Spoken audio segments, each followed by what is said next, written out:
Shalom saudaraku, kita mengucap syukur di hari yang baru ini.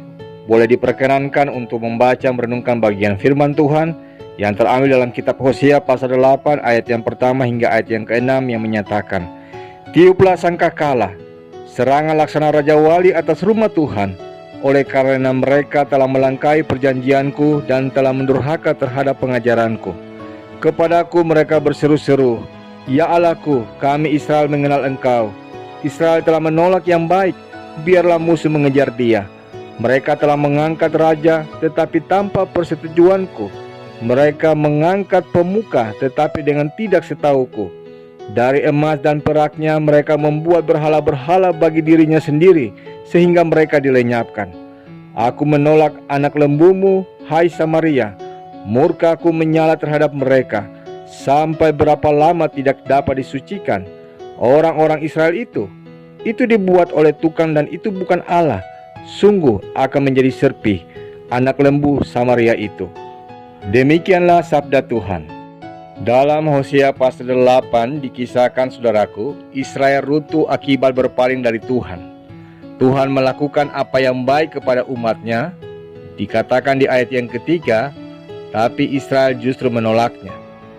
Hal itu ditandai di ayat yang keempat dengan mengangkat raja tanpa persetujuan Tuhan.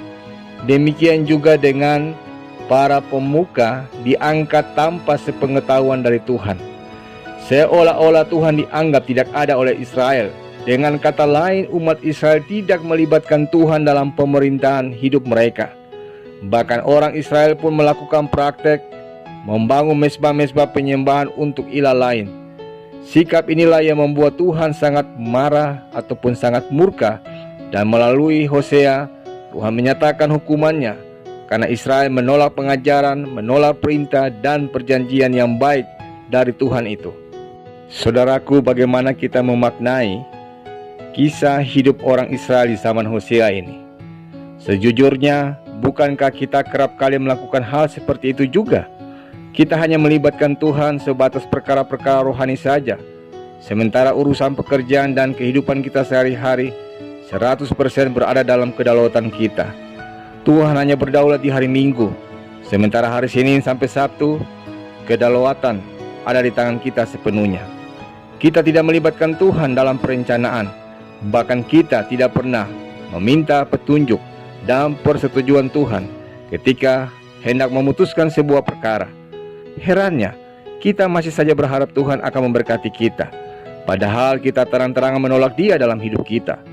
Melalui firman Tuhan hari ini, biarlah kita mengizinkan Tuhan berdaulat penuh atas hidup kita dalam seluruh aspek hidup kita. Ingatlah, Tuhan adalah Raja, biarlah Dia berdaulat penuh atas hidup kita. Hal yang kedua saudaraku, tak sedikit manusia, setiap orang menolak melakukan hal yang baik dan lebih menuruti kepuasan atau kesenangan dirinya sendiri. Padahal sebagai orang percaya, sudah seharusnya kita pun mau berubah dan diubah.